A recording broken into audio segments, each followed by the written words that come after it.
messieurs. Merci à toutes et à tous. Je vois que tout le monde est en place.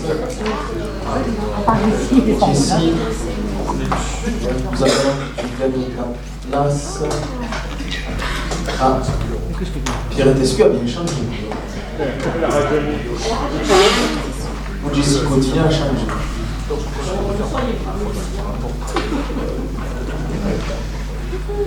Bon. Légalement, il n'y a pas de difficulté à ce qu'un élu.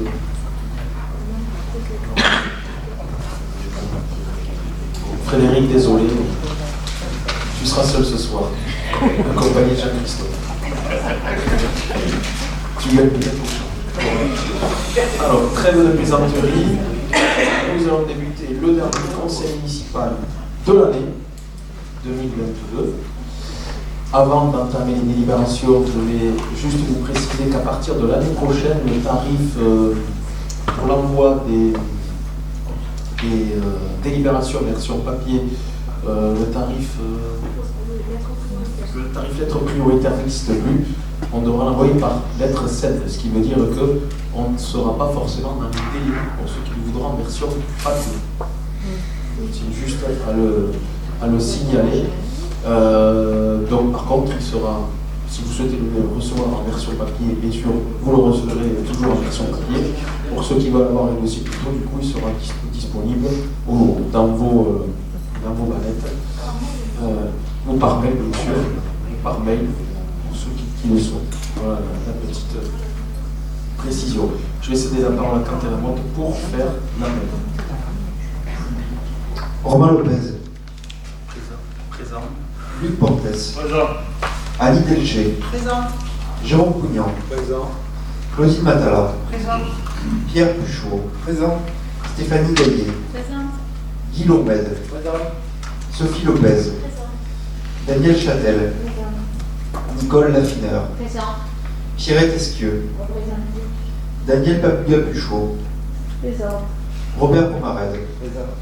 Georges Ségard. Présent. Marilyn Descamps. Présente. Arlette Cazorla. Présente. Philippe Garcia. Présent. Michel Alberducci. Présent. Anne-Claude Hortalo. Présente. Philippe Lerminez. Présent. Jean-Christophe Thiers. Présent.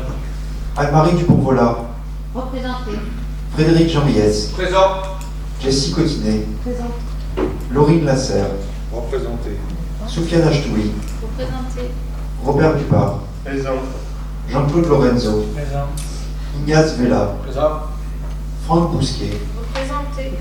Marie Cavalier. Présente. Estelle Emami. Présente.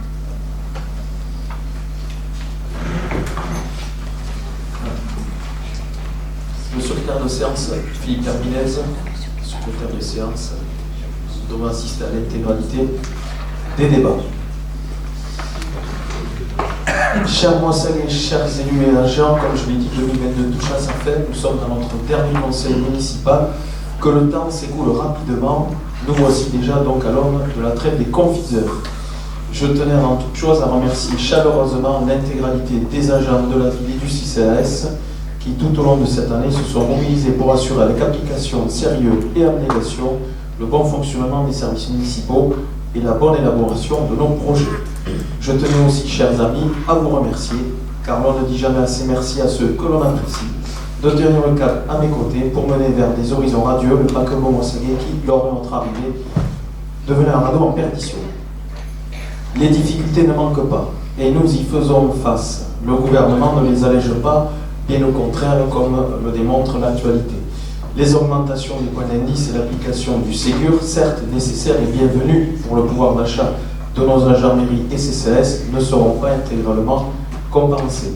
Non prévues sur notre budget initial, elles ne sont pas sans impact, quand bien même nous soyons en mesure de tenir nos objectifs fixés en 2022 pour le chapitre 012 lié aux dépenses du personnel. Idem également pour l'explosion des fluides. Ce n'est pas un filet de sécurité, mais un bouclier qu'il aurait fallu déployer pour les collectivités. On le voit dans l'actualité, nombreuses sont celles qui réduiront leurs investissements l'an prochain. D'ores et déjà, certaines communes sont contraintes de regrouper des salles de classe sur un même site. Les possibles délestages annoncés pour l'hiver ne vont pas faciliter notre fonctionnement courant, surtout si des écoles veulent fermer du jour au lendemain en matinée. Comment gérer en effet les garderies et les cantines dans de telles conditions? Sortie de la période chaotique de la Covid, marquée par une totale imprévision, voici que nous entrons dans une nouvelle période d'imprévision qui met à rude épreuve les collectivités et leurs agents. En effet, les délestages nous sont confirmés, on en a eu confirmation le vendredi dernier, la veille au soir vers 21h par la préfecture. Comment dès lors organiser le travail des agents le lendemain? Comment prévenir à l'avance l'intégralité des parents que l'école de leurs enfants sera fermée le lendemain matin? On le voit, malheureusement, nous commençons à payer la négligence de ce qui a fait la force de notre nation, son parc nucléaire, bradé sous la pression des coteries allemandes. Cette situation économique va également toucher nos compatriotes de plein fouet. L'inflation sur les produits de première nécessité n'a pas atteint son acmé. Malheureusement, on va le voir dans les prochains mois, ça va ne cesser d'augmenter. Consciente des difficultés de nombreux foyers moissagais, le CCAS a doublé le plafond des aides municipales facultatives à destination des familles monoparentales. Au mois de janvier, le CCAS votera la mise en place de la mutuelle communale après sa présentation en commission des affaires sociales pour laquelle notre élu Daniel Châtel a réalisé un long travail ces derniers mois. Lors de ce conseil, nous allons voter la création d'une nouvelle permanence France Service, permanence fixe, qui prendra place au cœur du quartier du Sarlat, dans la maison municipale. Ainsi, nous rapprochons les services d'accès aux droits des publics jeunes et âgés les plus précaires, qui sont aussi, on le voit sur les nombreuses études, les moins mobiles. Cette ambiante morosité ne décourage en rien la ville qui s'est mobilisée pour offrir à nos administrés cette féerie de Noël en chantant petits et grands à travers les illuminations et les animations. Cette année, de nouveau, le programme est riche. J'en remercie les services et les élus qui se sont mobilisés à cet effet, Mesdames Lopez et Delché notamment. Il y aura des concerts, des marchés de Noël agrandis, puisqu'on aura à peu près 10 chalets, les déambulations, une ludothèque géante, des contes pour enfants, l'embrasement de l'abbatiale, qui est désormais traditionnel, un manège, des animations pour les enfants sous le Paris entre Noël et le Nouvel An. Les services communs de police et de gendarmerie seront renforcés afin que les Moissagais puissent profiter de ces animations en toute quiétude et sécurité. À Moissac, nous franchirons 2023, donc dans le partage et la bonne humeur. Une année 2023 qui va voir l'ouverture de nombreux nouveaux services. Une année 2023 que nous plaçons sous le sceau de la jeunesse. L'ouverture de la micro-crèche à Champs de 12 places au centre-ville, la création d'un pôle petite enfance au Sarlat composé d'une petite crèche de 20 places, d'un AEP et d'un relais d'assistante maternelle, l'ouverture du centre de loisirs pour adolescents de 12 à 15 ans, une nouvelle offre culturelle à destination des enfants par la création d'un festival jeunesse au printemps et le déplacement de la Momerie et la médiathèque afin de créer du lien entre le secteur enfance et celui de la médiathèque. Il y aura aussi la création d'une aire de jeu intergénérationnelle au Sarlat, composée d'un city-stade, d'un terrain de basket, de BMX, d'un jardin d'enfants et d'un terrain de pétanque. Tous ces projets s'inscrivent dans le programme Petite Ville de demain, liant Moissac, Terre des Confluences et les services de l'État.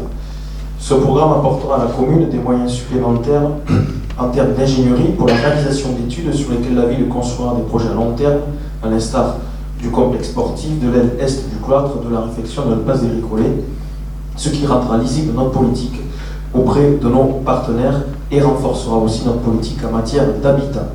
Ainsi, au premier trimestre, en collaboration avec la région et la Fondation du patrimoine, nous pourrons proposer, sous l'égide de nos élus Jean-Christophe Thiers et Pierre Buchot, aux propriétaires moissagais une politique d'aide au revêtement de façade en centre-ville qui sera ambitieuse. Les investisseurs valorisant leur patrimoine bénéficieront d'exonérations fiscales. La ville pourrait plus facilement ainsi remettre en état des biens en état d'abandon ou sans maître. À cet effet, d'ailleurs, ce soir, je vous soumettrai le périmètre ORT, opération de revitalisation du territoire, pour acter tous ces leviers. Toute équipe municipale, tout dirigeant politique ne construit pas le présent mais bâtit la ville des 2 générations futures. C'est notre ambition en adhérence au programme Petite Ville de demain. Dans l'attente, je vous réitère, chers élus, chers agents, chers Moissagais, d'excellents Noël auprès de vos êtres chers. Nous allons passer à l'approbation du procès-verbal du 10 novembre 2022. Est-ce qu'il y a des questions à ce sujet? Par rapport à l'approbation, mais j'aurais voulu prendre la parole. Alors, il faut que vous actionnez le micro.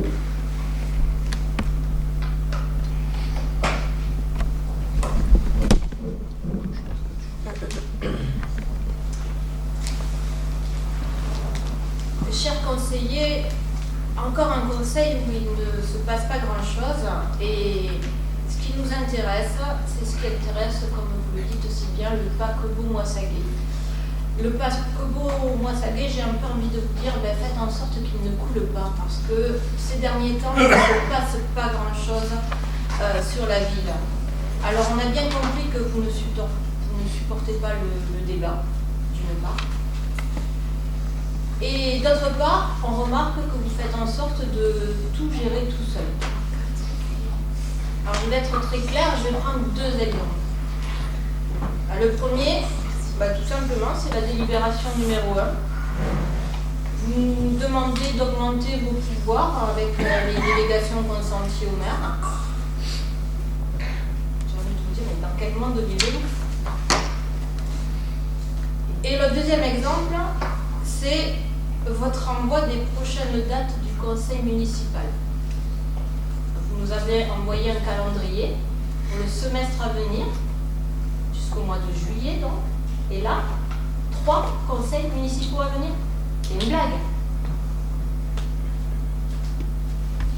Alors, vous ne voulez pas de débat, mais il va quand même falloir bâtir un budget à un moment donné. Et jamais on va pouvoir en discuter avant quelques jours de la date limite, c'est ça? On va le voter pratiquement à la limite.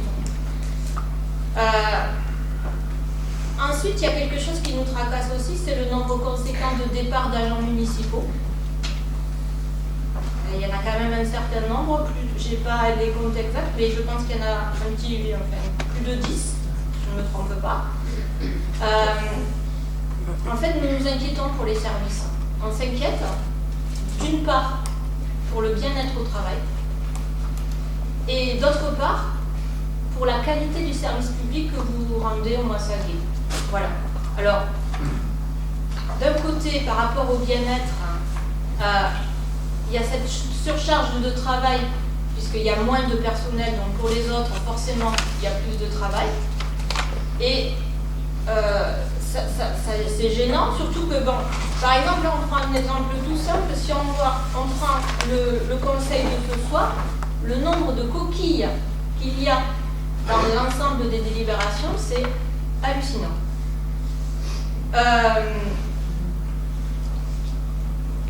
Les agents travaillent mal, c'est au procès-verbal, et je pense qu'ils reliront les procès-verbaux en janvier ou février 2026. Les agents travaillaient mal, j'ai dit qu'ils avaient une surcharge de travail et que du coup, forcément, on ne peut pas faire le travail correctement quand on fait le travail pour de 2 ou de 3, quand on est un seul.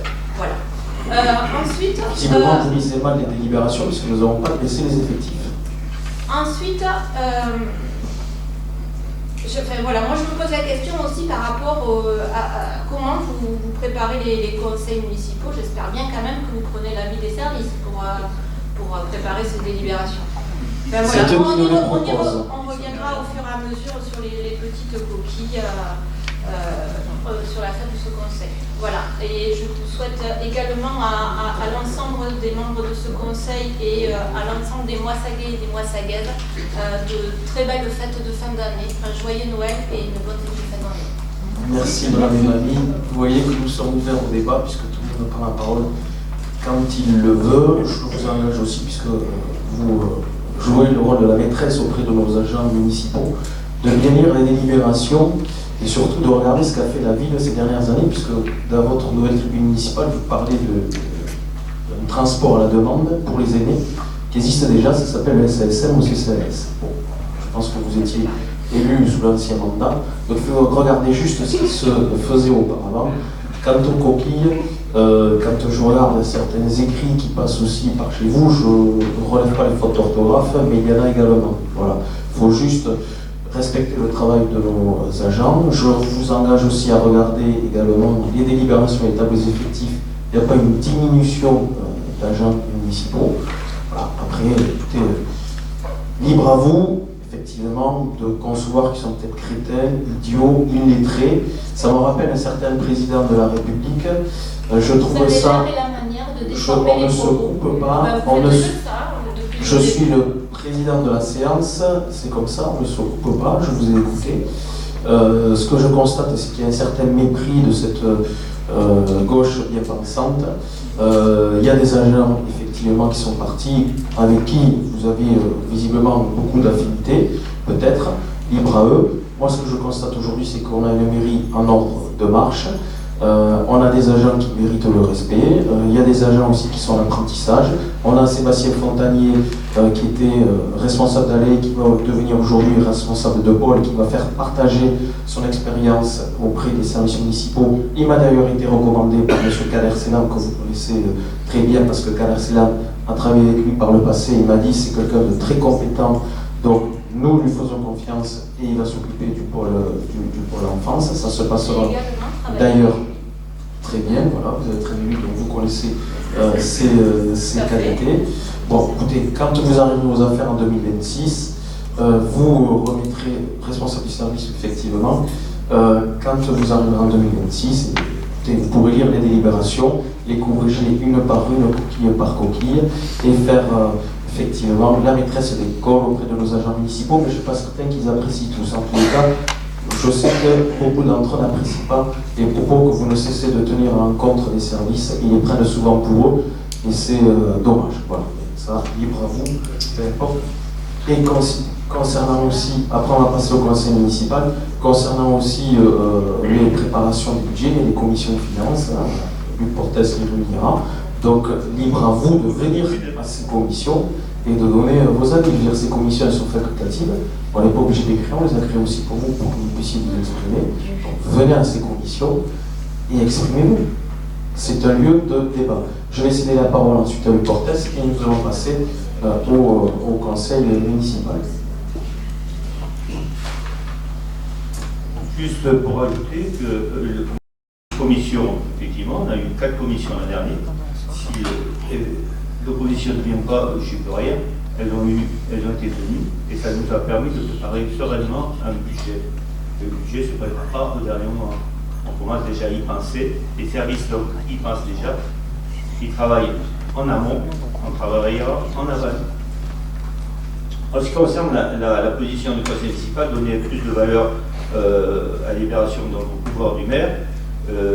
Quand un percepteur nous demande de mettre en nombre recourant certains titres, il n'y a pas lieu de beaucoup y revenir dessus.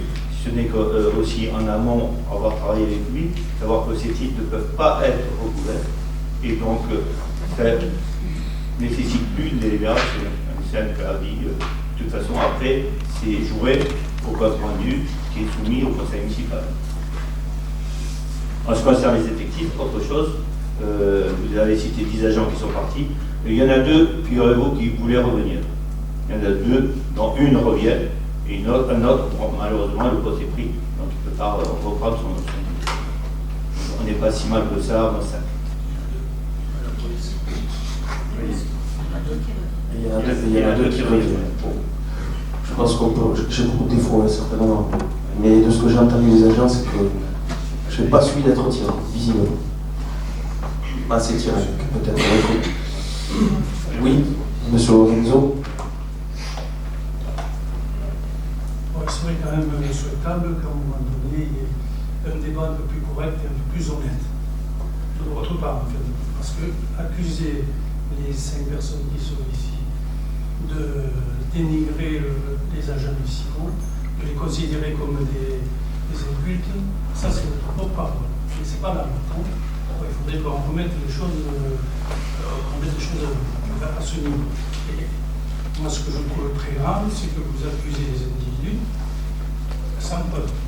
Je ne sais pas à quel moment vous avez pu relever qu'un de nos membres ici présents a pu dire du mal des agents municipaux. Sauf vous qui nous accusez sans arrêt d'avoir ce type de... C'est pas du mal, c'est un avis. Vous donnez votre avis, nous l'interprétez ainsi, il monte un sens. Vous avez mal interprété. Vous avez mal interprété ce qu'elle dit, vous l'interprétez toujours à votre façon, en nous accusant toujours d'être des personnes qui considèrent les agents municipaux comme déjà incultes.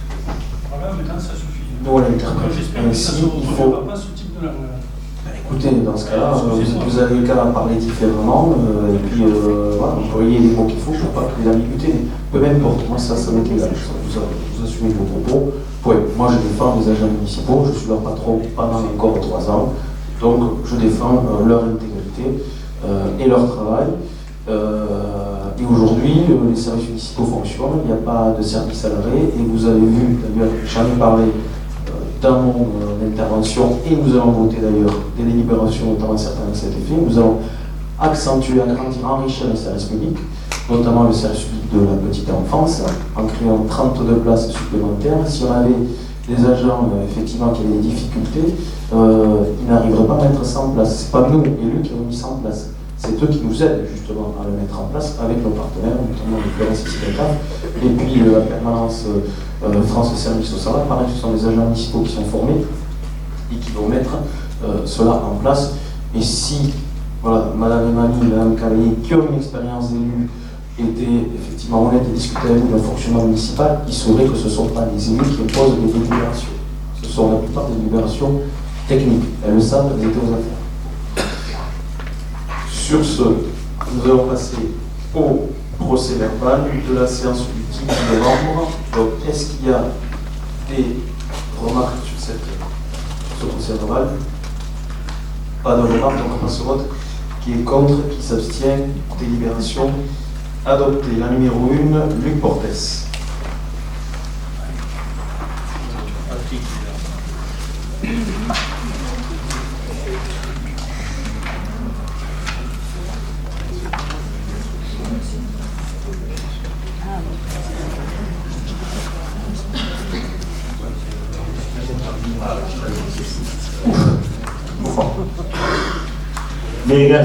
Délégation consentie au maire par la commune, par le conseil municipal.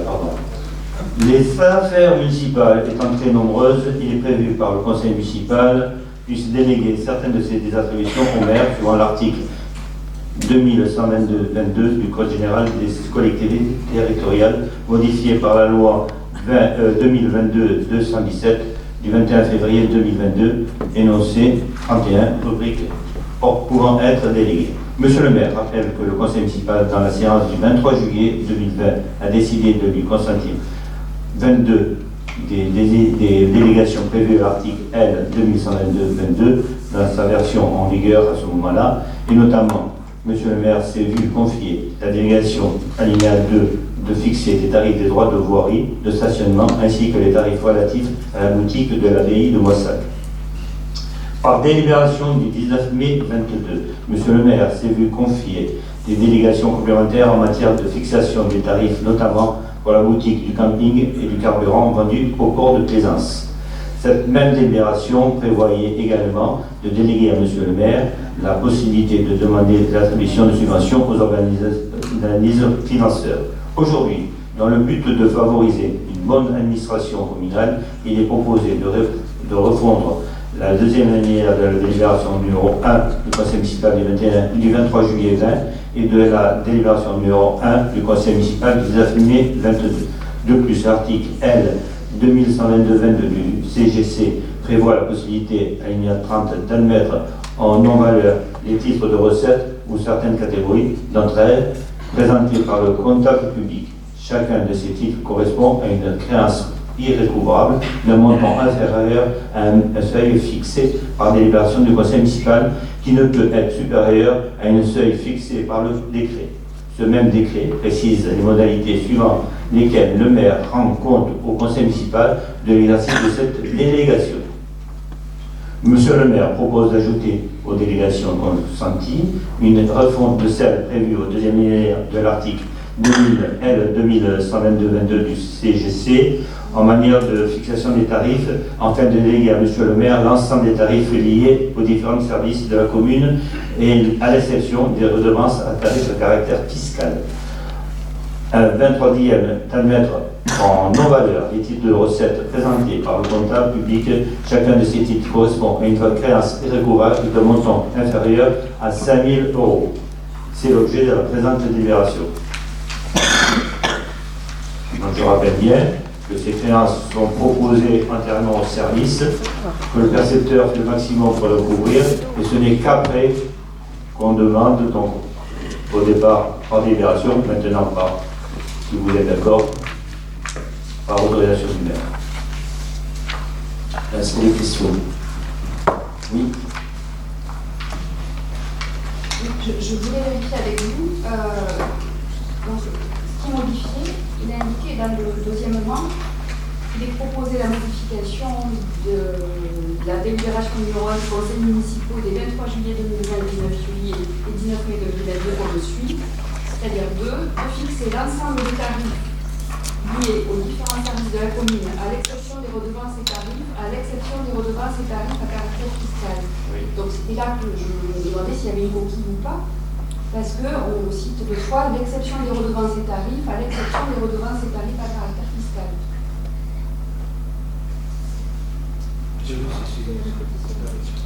C'est une coquille. Voilà. Et parce que sinon, Vous aurez moins un point, les agents. c'est les débats qui ont relu aussi. Pas que les agents, hein, là-dessus. Et les élus qui ont relu. Voilà. Et après, j'avais une question aussi.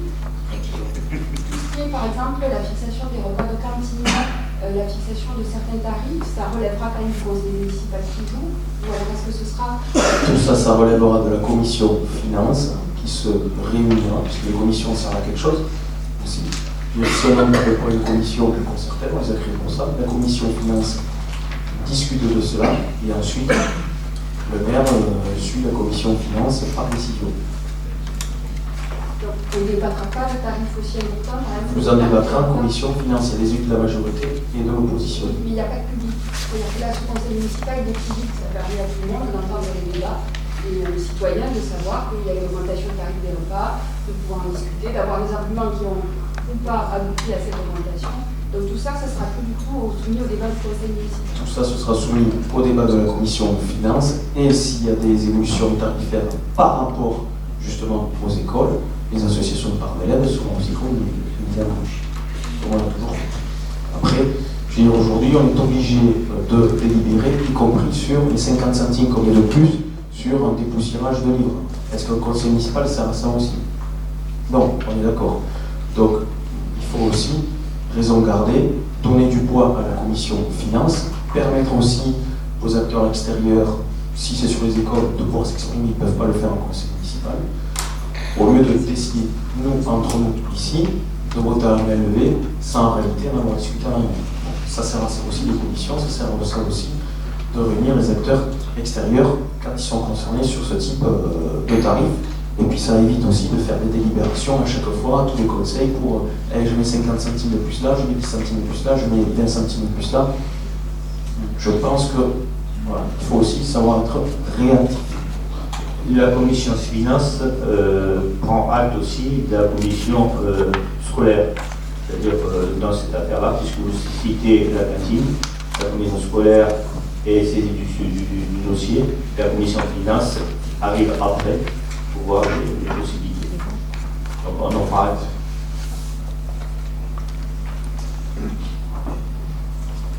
Dernière question. C'est une explication de vote, nous voterons contre parce que nous estimons que certains tarifs relèvent vraiment du débat, notamment, moi j'ai cité les écoles, il peut y avoir d'autres tarifs, le centre de loisirs, etc., qui concernent beaucoup de citoyens moissagais, et donc vous privez de débat la fixation de ces tarifs-là, qui vont avoir un impact sur notamment le niveau de vie des citoyens. On ne prive pas de débat, parce que le débat aura lieu en commission finance, et nous associerons les acteurs concernés sur ce type de tarif. Ils ne peuvent pas venir au conseil municipal. Il n'y a pas de débat dans ce conseil municipal, c'est un tribune, c'est pas le public. Donc il faut créer d'autres lieux de débat. Le public n'a pas le droit de prendre la parole dans un conseil municipal. Il est là, il peut regarder, il peut écouter. Il peut écouter, il peut regarder, mais s'il y a des augmentations, il sera au courant, il ne peut pas donner son avis dans un conseil municipal. Donc, ce que vous dites ne tient pas en réalité. Par contre, si nous travaillons sur des tarifs liés à des acteurs culturels, associatifs ou scolaires, les représentants de ces secteurs-là seront conviés, on en discutera, ça ne tombera pas puissé comme ça du jour au lendemain. Donc on passe au vote. Qui est contre? Qui s'abstient? Délibération Adopté. La numéro 2, Monsieur Georges Ségard.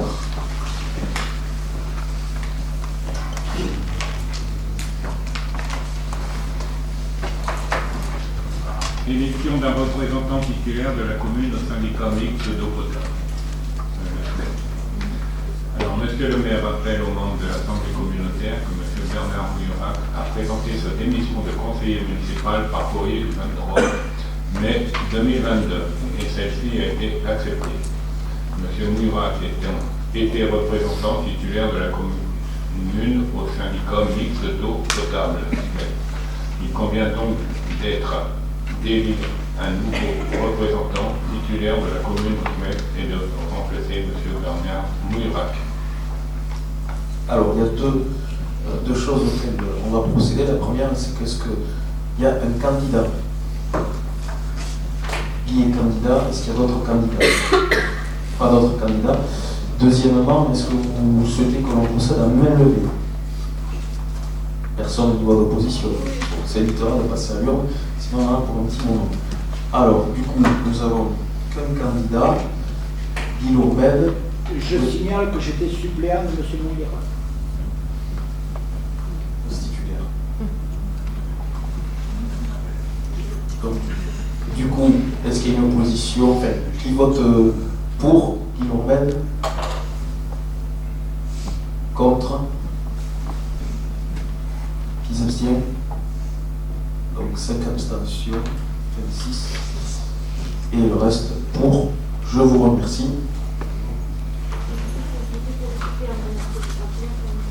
Alors, candidat suppléant.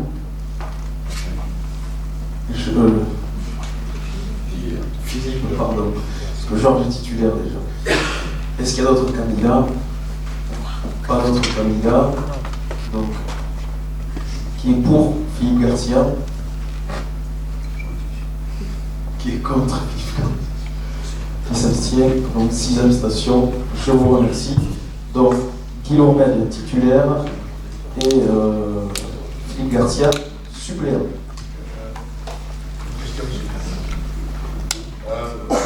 Par rapport à M. Murat, il a présenté sa démission le 23 mai 2022. Pourquoi avoir attendu autant de temps pour le remplacer? Parce qu'il y a eu le conseil municipal de juillet, et puis on est fermé ça. Je n'ai pas pensé sur le coup.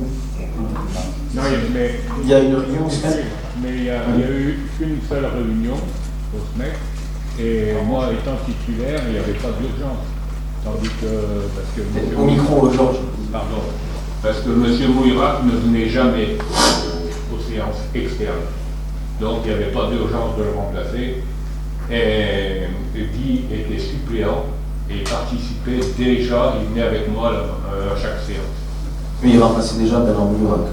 Du coup, on l'a acté officiellement. Voilà, donc c'était juste officialisé au cas où le serviteur tomberait malade. Voilà. Madame et mamie, vous essayez de nous prendre en défaut sur des petits détails pour notre incompétence, soi-disant. Si l'avenir de Moissat dépend de cela, bon, ça mérite mieux. Alors, nous allons passer à la troisième. S'il vous plaît, d'abord, dans une séance, on demande la parole. Donc, c'est comme ça, madame et mamie. Tous les élus demandent la parole, quel qu'il soit. Monsieur Vella l'a fait, donc je demande la parole, on vous la donne. Allez-y. Merci. Vous êtes sans arrêt en train de nous rabâcher qu'il faut être très loi, légal, là. Voilà. Je vous pose une question toute simple. Voilà, on y répond. Vous avez oublié, vous êtes passé à l'âge, voilà, mais ayez l'honnêteté des choses. C'est le SMEP. C'est pas nous, c'est le SMEP. Non, mais c'est toujours votre petit sourire en coin narquois, condescendant. Voilà. Mais nous y sommes habitués. Je préfère le sourire de Ignace, il est plus franc, plus chaleureux, plus sincère. Bon.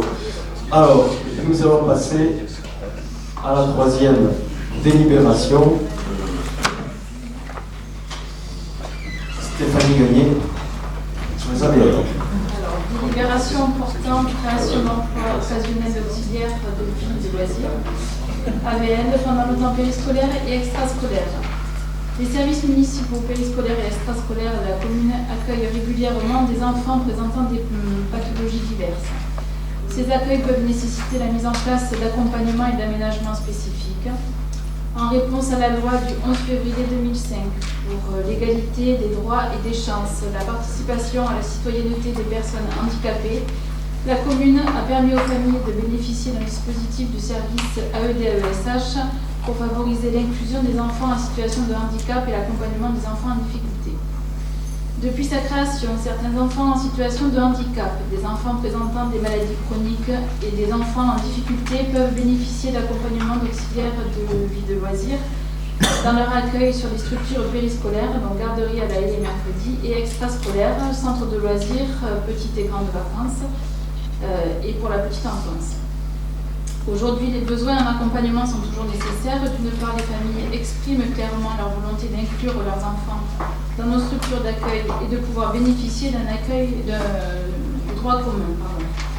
D'autre part, les carences d'offres de prise en charge de ces publics sur notre territoire à l'échelle départementale ne permettent pas à ces enfants de bénéficier d'un accueil, d'un accompagnement et d'un suivi de qualité. Les familles sollicitent donc de plus en plus le droit commun en s'appuyant sur une volonté politique nationale qui se veut de plus en plus inclusive. Afin de répondre à ces besoins, des AVL individuelles et collectives ont été recrutés pour cette année 2022 avec un volume de 1258 heures. Ceci représente 20 769 € pour l'année en charge de la collectivité. Les AVL ont pour mission d'accompagner les enfants dans leur inclusion sur nos structures. Ainsi, elles permettent de répondre à leurs besoins spécifiques liés à leur situation, donc handicap reconnu par la maison départementale des personnes handicapées.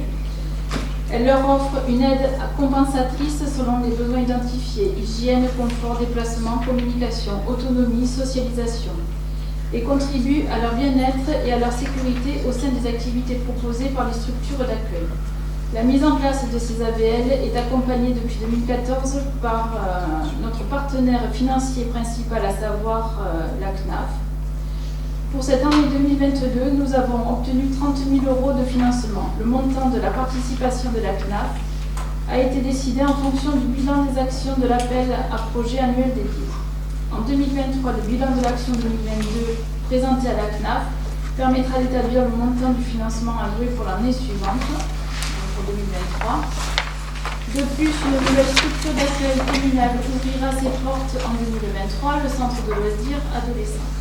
Afin de garantir la continuité des accompagnements entre le centre de loisirs dédié aux enfants et celui des adolescents, il convient de prévoir un forfait d'heures d'AVL supplémentaires.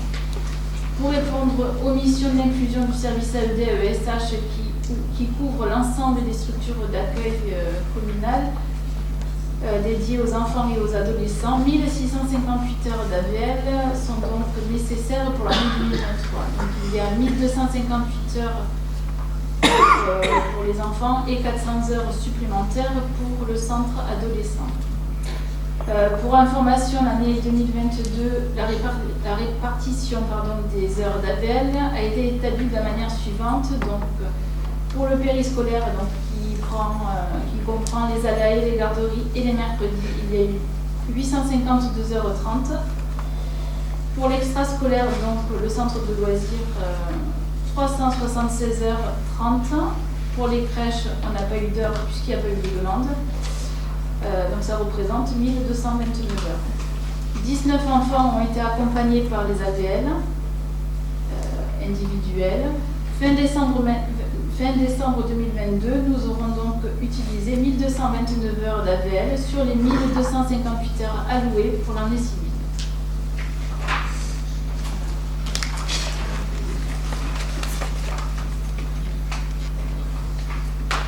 Merci Stéphanie. Y a-t-il des questions? Il n'y a pas de questions.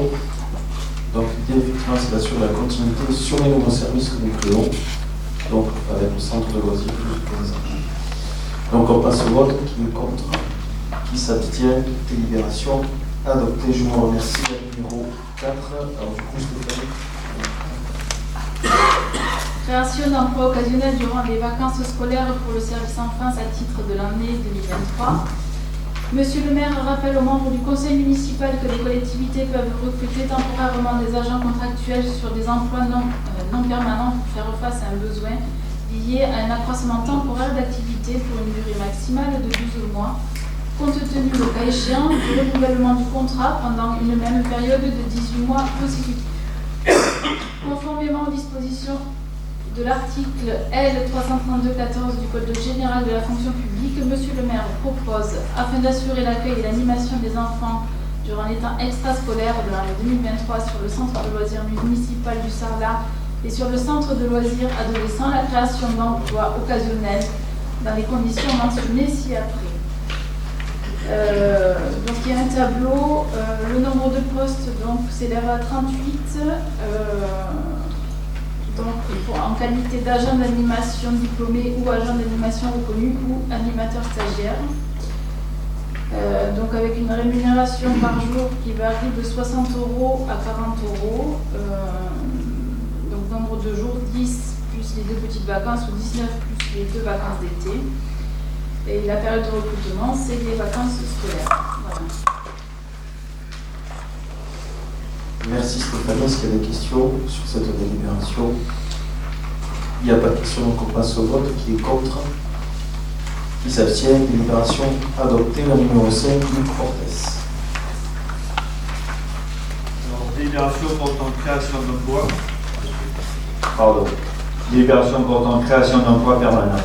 Monsieur le maire rappelle aux membres du conseil municipal qu'au terme du Code général de la fonction publique, les emplois de chaque collectivité ou établissement sont créés par l'organe délibérant de la collectivité. Ainsi, il appartient à l'Assemblée délibérante de déterminer l'effectif des emplois à temps complet et à temps non complet, nécessaires au fonctionnement des services. De même, la modification du tableau des effectifs relève de la compétence de l'Assemblée délibérante. Monsieur le maire informe les membres du conseil municipal qu'un agent des services techniques a obtenu son concours de technicien principal de 2e classe. Les missions confiées à cet agent correspondant à ce grade. Il convient de créer un poste de technicien principal 2e classe pour le service technique. Monsieur le maire ajoute qu'en raison des besoins de la collectivité, suite à une mutation externe, il convient de créer un poste d'adjoint territorial d'animation pour le service enfance. Les postes laissés vacants seront supprimés après avis du conseil technique lors d'une prochaine séance. Monsieur le maire propose par conséquent à l'Assemblée délibérante de modifier le tableau des effectifs de la collectivité de la façon suivante. Alors, le nombre d'emplois. 1 pour le cadre d'emploi, technicien principal de 2e classe, nature de la fonction, niveau de recrutement, responsable du centre technique municipal, sur un temps de travail de 35 heures, ceci à partir du 1er janvier 2023.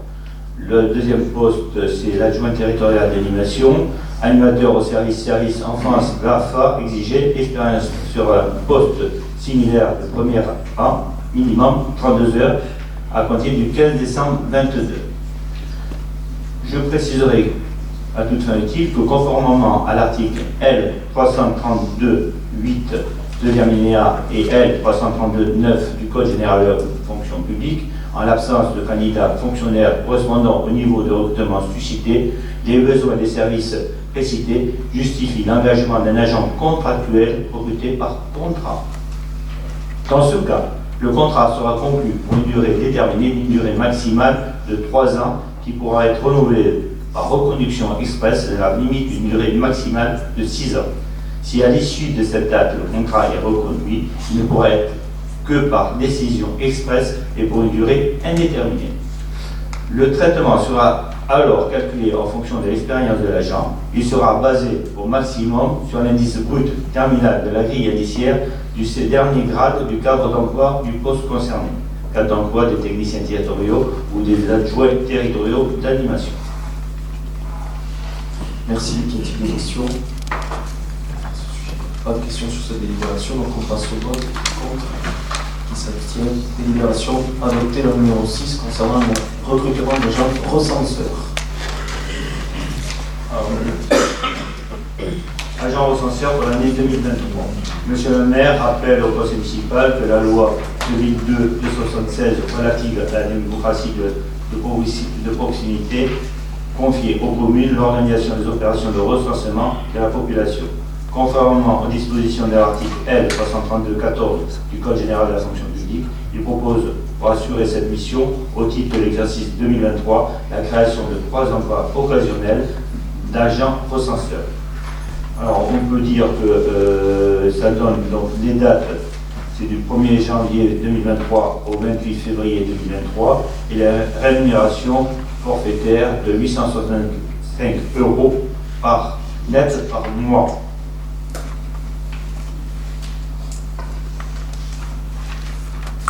Alors, je dois ajouter que ces agents seront chargés de recueillir auprès de la population les informations demandées par l'INSEE.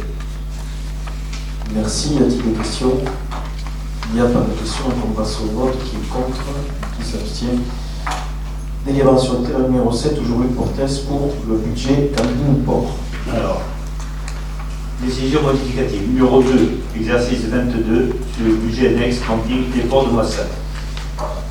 Monsieur le maire rappelle aux membres du conseil municipal qu'un budget supplémentaire a pour objet de transcrire l'affectation des résultats constatés à la clôture de l'exercice précédent et éventuellement de décrire les opérations nouvelles. Compte tenu que le budget primitif 2022 a repris les résultats N-1, une décision modificative est suffisante.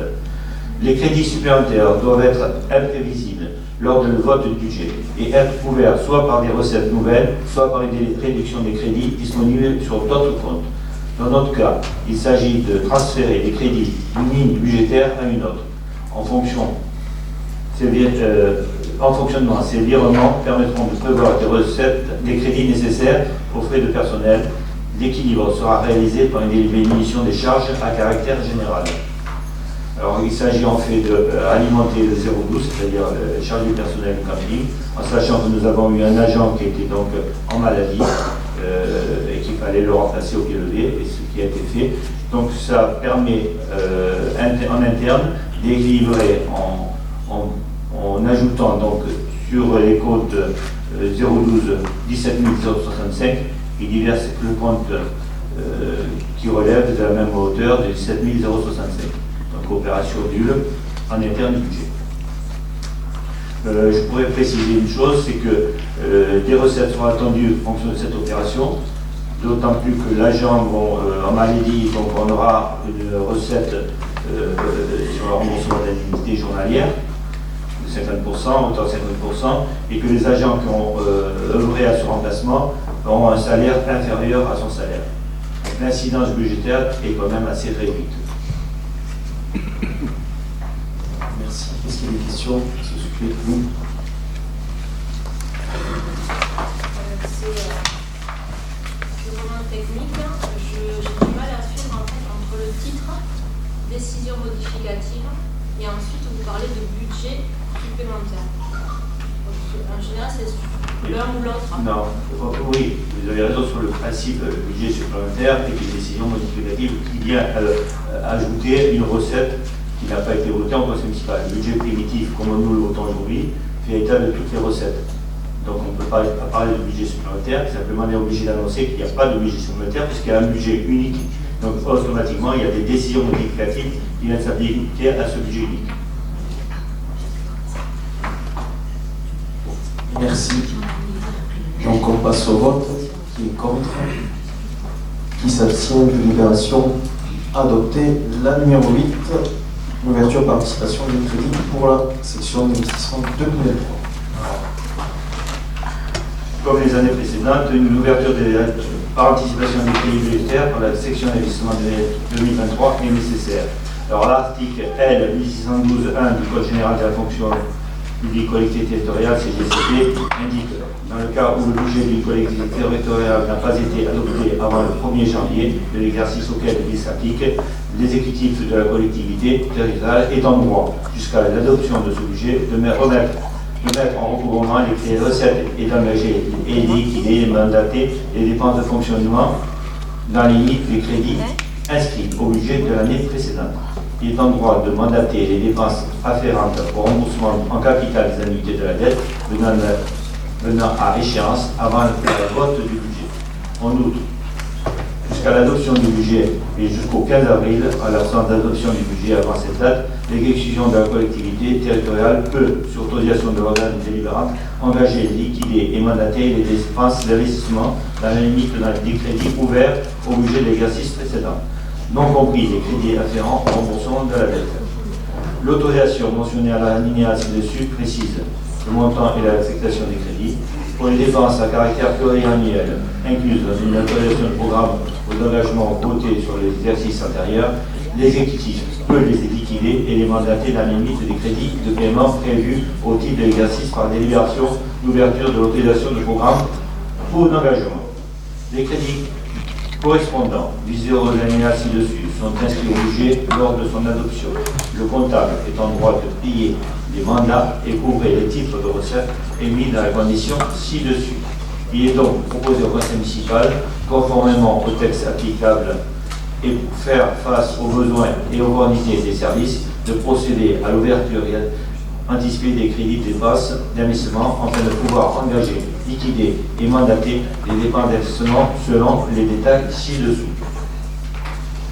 Alors nous avons sur le tableau les travaux divers bâtiments pour une hauteur de 80 000, travaux sur la glaciale Saint-Pierre 100 000, les travaux diverses écoles pour 50 000, les travaux divers bâtiments sportifs pour 30 000, les panneaux signalisation voirie pour 10 000, mobilier urbain de voirie pour 7 500, travaux réseau éclairage public 15 000, petit outillage 1 500, matériel école 5 000, mobilier bâtiment administratif 3 000, logiciel petite enfance 2 000, divers matériel informatique 10 000, travaux mairie 15 000, travaux de voirie 75 000, travaux de voirie urbaine 75 000, rural 50 000, bureau d'études 30 000, pour un total donc de 490 000 pour l'investissement. Y a-t-il des questions à ce sujet? Oui. C'est là qu'on voit les effets de laisser un trou de 3 mois sans le conseil municipal. C'est-à-dire qu'on est obligé d'adopter en décembre un budget par anticipation pour l'année 2023, budget qu'on ne votera qu'en avril 2023. Donc le fait de ne pas avoir le conseil municipal en janvier et en février vous amène à prévoir en fait les 2 mois, effectivement les 2 prochains mois, en nous faisant voter au mois de mai un budget par anticipation pour l'année 2023 et le vrai budget on votera en avril. Je tenais juste à vous préciser que ça se fait la plupart des collectivités. Jeudi, à l'Assemblée générale du département, nous allons voter le crédit par anticipation dans toutes les assemblées. Ça se fait. C'est commun. On ne peut pas faire autrement. Vous voulez voter un budget au 1er janvier, certes, alors vous n'avez pas la marque des recettes. Vous engagez la commune sur une pente vraiment dangereuse. Voter un budget sans savoir ce qu'on va avoir, pour moi, je ne m'y prêterai pas. Voilà, vous faites des DM à tir d'arigot tout au long de l'année. C'est juste pour dire qu'on ne risque pas de voter un budget en janvier, parce qu'en janvier, il n'y a pas de conseil municipal, février, il n'y a pas de conseil municipal. Effectivement, sur vos suites, on vote le budget au 1er janvier. Et on vote bon. En recette, qu'est-ce que vous votez? Est-ce que vous êtes. C'est à vous de préparer le budget. Ah oui, mais votez quoi? Les services de l'État ne vous donnent pas les chiffres, vous n'en donnez rien. Comment voulez-vous voter un budget si vous avez que des dépenses à mettre en face? Il faut des recettes. Je ne vois pas comment vous pouvez voter un budget au 1er janvier, c'est impossible. On n'a pas de résultats. On n'a rien, même les points ne sont pas arrêtés. Percepteur ne vous donne des résultats que vers le 15 janvier. Je ne parle pas de 1er janvier. Pardon? Monsieur le DGS, vous pouvez compléter le propos.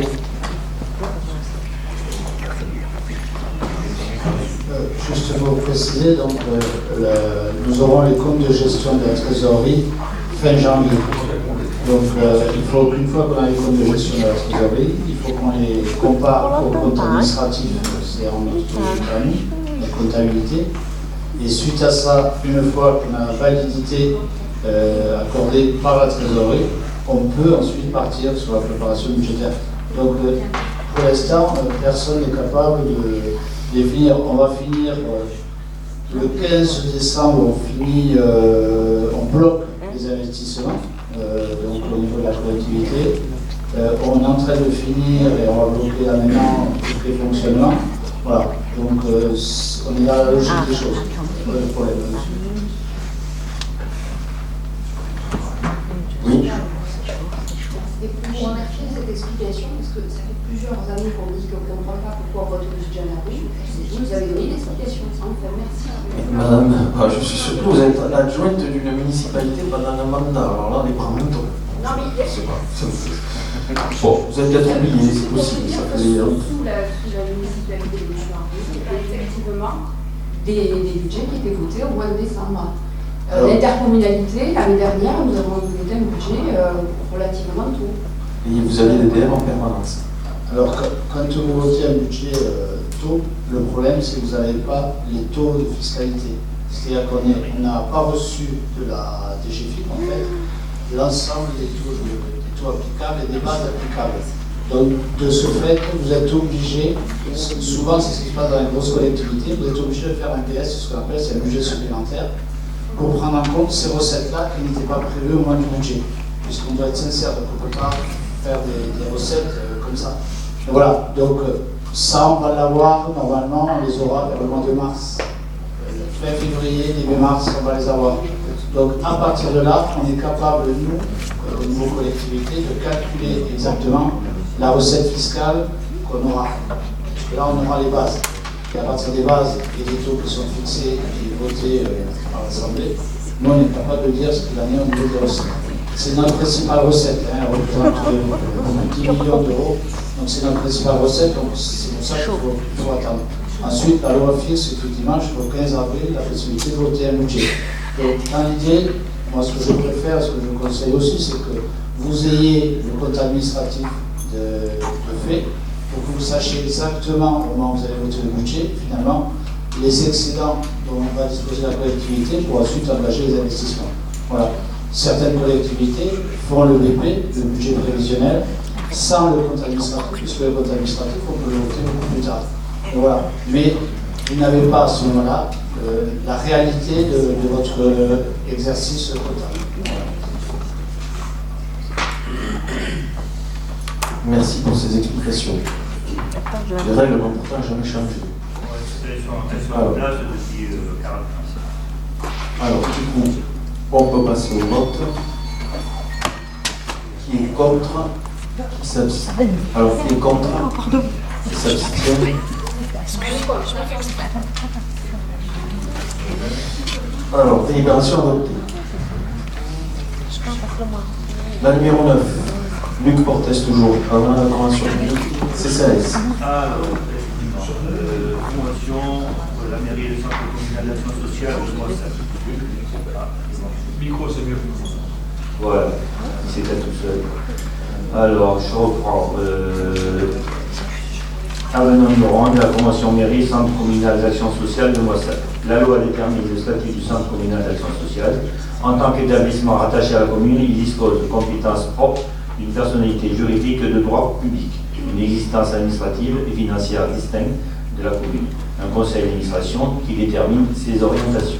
Monsieur le maire rappelle que conformément à l'article 25 du décret du 6 mai 1995 qui prévoit que les recettes d'exploitation de la fonction et du fonctionnement du centre communal d'action sociale peuvent comprendre notamment des subventions versées par la commune.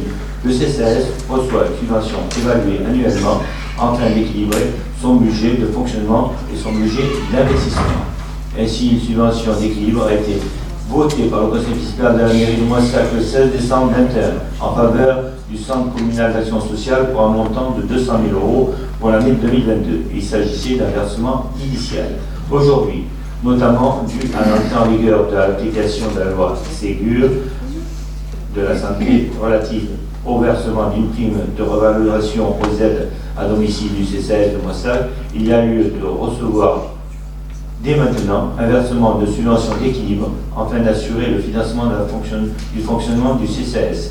Il est donc proposé aux membres du conseil municipal de verser une subvention complémentaire d'un montant de 75 000 € pour assurer l'équilibre du budget pour l'année 2022 par le biais d'un avenant numéro 1 à la convention cadre entre la ville de Moissac et le CCAS de Moissac. Voilà, c'est l'objet de cette présente délibération. Merci Luc. Est-ce qu'il y a des questions à ce sujet? Nous avions voté cette délibération en séance précédemment. Alors, pas de questions. Donc on passe au vote. Qui est contre? Qui s'abstient? Délibération adoptée.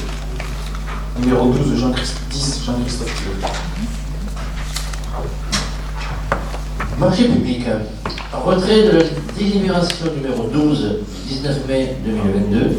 Mise en place d'un système de sécurisation et de gestion des accès. Hôtel de ville, demande de subvention. La note s'élève.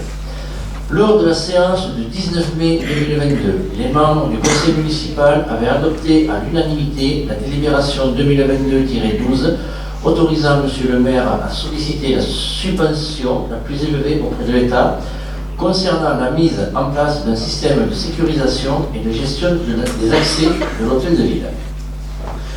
Le plan de financement était le suivant. Dans les dépenses, travaux et fournitures, 20 000 € hors taxes. Ce qui fait TTC 24 000 €, pour un total de 20 000 €, 24 000 € TTC. Pour les recettes, l'État participait à 50%, soit un montant de 10 000 €. La commune 50%, 10 000 €, ce qui fait bien un total de 20 000 € hors taxes. Depuis cette date, le conseil départemental a informé qu'une participation financière peut être accordée au titre de la réhabilitation des bâtiments. Le plan de financement est donc modifié. De plus, M. le maire ayant reçu une délégation du conseil municipal en vertu de l'article L 2122-22 du CGCT pour faire les demandes de subvention. Il convient donc de retirer la délibération numéro 2022-12 19 mai 2022 avec le tableau de financement erroné afin que celle-ci cesse de produire ses effets. Pour information, le nouveau tableau de financement sera pris par le biais d'une décision. Merci Jean-Christophe. Y a-t-il des questions? Il n'y a pas de questions, donc on passe au vote. Qui est contre? Qui s'abstient? Délibération adoptée. Numéro 11, Jérôme Pougnan. Je précise que sur cette délibération, Madame Papiga et M. Péchaud ne souhaitent pas participer au vote. Vente d'une partie de l'ensemble immobilier 6 rue d'Aubas à Moissac, 82 200. Attends, quelle sorte de vente? C'est bon.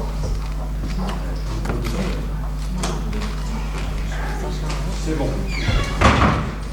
Monsieur le maire expose aux membres du conseil municipal que la commune est propriétaire d'un ensemble immobilier vacant situé 6 rue d'Aubas, acheté en 2017 pour un projet de réaménagement des écoles du centre-ville qui n'a pas abouti. Monsieur Jean-Charles Puchot, domicilié 4 rue de la Colombette à Toulouse, qui souhaite investir sur notre commune, s'est porté acquéreur d'une partie de cet ensemble immobilier avec pour objet une réhabilitation de la maison pour location de logement avec un garage. La commune conserve la partie restante de la parcelle en vue de l'extension du groupe scolaire Pierre Chabrier. Une servitude de passage sera constituée pour que les véhicules des locataires puissent accéder à leur garage situé à l'arrière de la maison. Monsieur le maire, reconnaissant l'intérêt pour la commune de concrétiser cette transaction, propose de vendre une partie de cet ensemble immobilier en cours de dégradation, 6 rue d'Aubas, au prix proposé par monsieur Jean-Charles Puchot, correspondant au prix fixé par France Domaine, soit 94 500 €. Est-ce qu'il y a des questions à ce sujet? Oui. Est-ce qu'on pourrait savoir le prix d'achat de cette maison? Alors, bonne question, j'allais vous en parler. L'ancienne mairie l'a acheté à 165 000 €, 217 000 €. Vous voyez l'argent que nous perdons. Voilà. Parce que l'ancienne mairie pensait, sans avoir demandé au service de l'État, si c'était constructible d'agrandir l'école Chabrier, sauf que l'ancienne sous-préfète m'avait dit, Mme Gomadi, qu'on ne pouvait pas accueillir du public là. Donc, cette maison, le terrain qui restera derrière. pourra pas être utilisé si éventuellement il y a une Alors, extension de l'école. nous conservons le terrain pour éventuellement faire une cour, puisque l'école Chadrier aura très probablement besoin de travaux dans les prochaines années. Donc la ville conserve ce terrain parce qu'il faudra faire une cour de récréation. Oui. Oui, la partie garage et hangar, enfin je sais pas trop, ne peut pas être réhabilitée pour du bâtiment. Alors cette partie hangar reste à la mairie, mais normalement nous ne pouvons pas accueillir du public dans ce lieu. C'est une question de BPRI. Je ne dis pas de bêtises, monsieur Labelle. Il est parti. Oh. Excusez-moi, il est pompier, il a dû partir. Voilà, il y a une question d'accueil du public. Si sur le secteur bleu, nous pouvons effectivement construire des bâtiments pour accueillir le public, mais nous devons détruire à côté. C'est un système de compensation. Il me semblait qu'on pouvait quand même réaffecter une partie des bâtiments. Il y a des bâtiments à désaffecter dans cette école qui peuvent l'utiliser exprès. Il y a des bâtiments désaffectés, comme dit Stéphanie, qu'on peut récupérer. C'est le cas sur le lycée, l'agrandissement du lycée. Nous avons détruit du bâtiment pour la région afin de permettre à la région d'agrandir le lycée. Mais c'est vrai que l'ancienne mairie a fortement regretté qu'il n'ait pas eu l'idée de demander au service de l'État. Nous, c'est la première chose qu'on a faite quand on a vu l'étude qui avait été menée par l'ancienne municipalité. J'ai entamé des discussions avec Mme Gobadi à l'époque qui m'a dit non, vous ne voulez pas.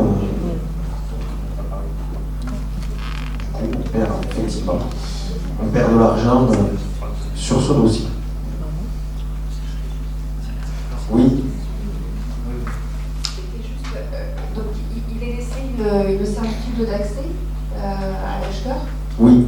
Est-ce que ça pose problème justement par rapport à l'extension peut-être de la cour? Est-ce que ça gênera du coup cette extension de cour? Non, va être mise un mur, une sorte de murette de grillage pour séparer justement l'habitation de la potentielle future cour.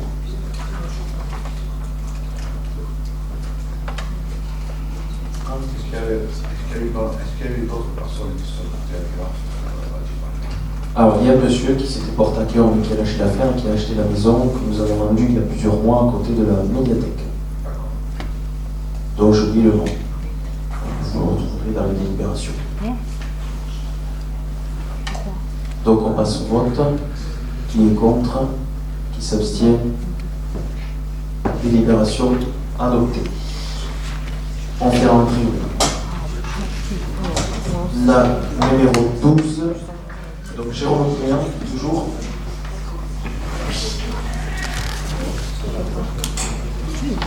Approbation des termes du contrat de location espace Confluence. Oui. Ah oui. Ils reviennent. C'est bon, tu viens. Voilà. Monsieur le maire rappelle que les contrats de location des salles municipales ont été revus et approuvés par le conseil municipal dans sa séance du 19 décembre 2017. Suite au changement de la régie pour cette salle, achat d'une table de mixage et nouvelle sono, il convient d'insérer dans le contrat la description du nouveau matériel mis à disposition ainsi qu'une clause sur la réparation des dégradations causées. C'est l'objet de la présente délibération. Alors, est-ce qu'il y a des questions sur cette délibération? Pas de questions, donc on passe au vote. Qui est contre? Qui s'abstient? Délibération adoptée, la numéro 13, Maître Pierre Duchot, concernant des parcelles.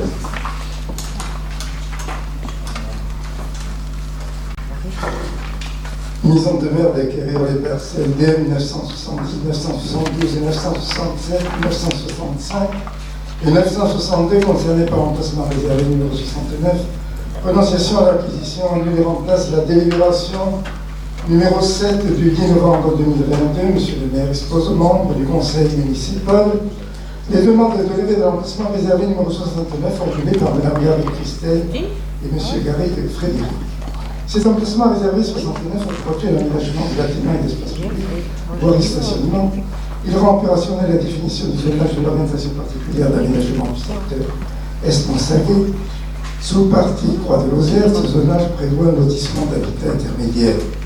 L'objectif des propriétaires et demandeurs de la levée est de créer 2 lots pour la construction de maisons individuelles, ce qui contrevient aux dispositions du plan du code d'urbanisme.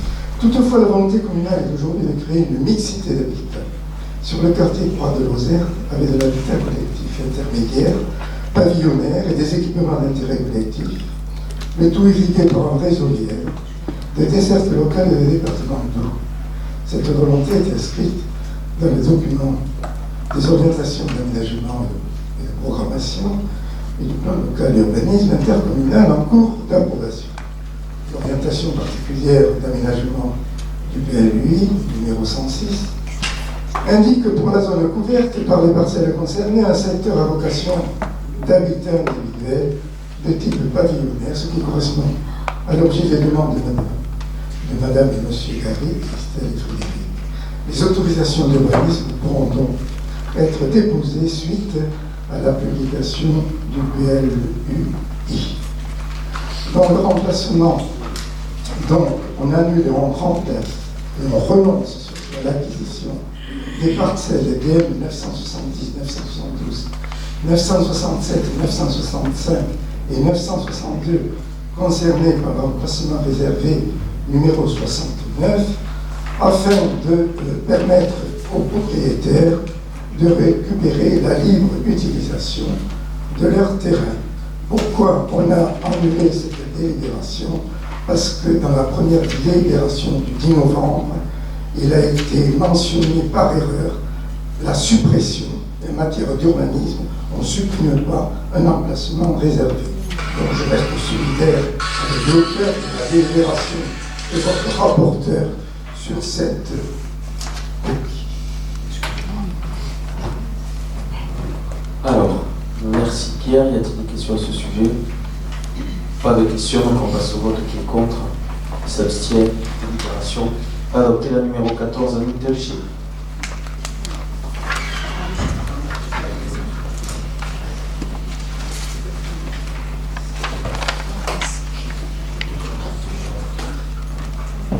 Avenant 4 à la concession de l'équipement léger de plaisance de Moissac à intervenir avec VNF, Voie navigable de France.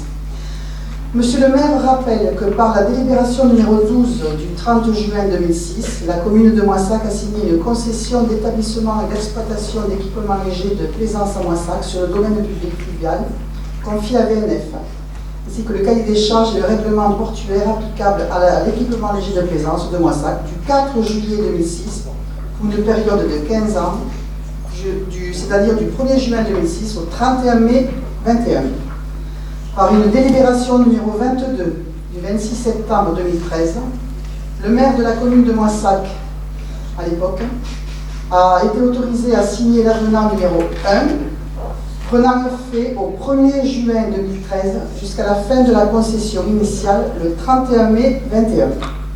Par une délibération numéro 45 du 25 mars 2021, le maire de la commune de Moissac a été autorisé à signer l'avenant numéro 2 permettant de prolonger la durée de la délégation pour la concession au 31 décembre 2021. Par une délibération numéro 15 du 16 décembre 2021, le maire de la commune de Moissac a été autorisé à signer l'avenant numéro 3 permettant de prolonger la durée de la délégation pour la concession au 31 décembre 2022. Et là, la commune de Moissac et VNF ont décidé de prolonger la durée de délégation pour la concession de l'équipement léger de plaisance pour une durée d'1 an à compter du 1er janvier 2023, afin de permettre l'avancement de l'étude portée par le Conseil départemental du Tarn-et-Garonne relative au développement du tourisme fluvial et à la mise en réseau des ports du département, tout en assurant la continuité du service public. Le contrat de concession arrivera à échéance au 31 décembre 2023.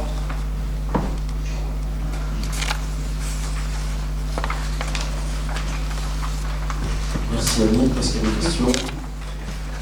Pas de questions à ce sujet, donc on passe au vote qui est contre, Qui s'abstient? Délibération adoptée. La numéro 15, c'est la convention d'ORT dans le cadre de Petite Ville de Denain entre la commune de Moissac et l'intercommunalité Terre des Confluences.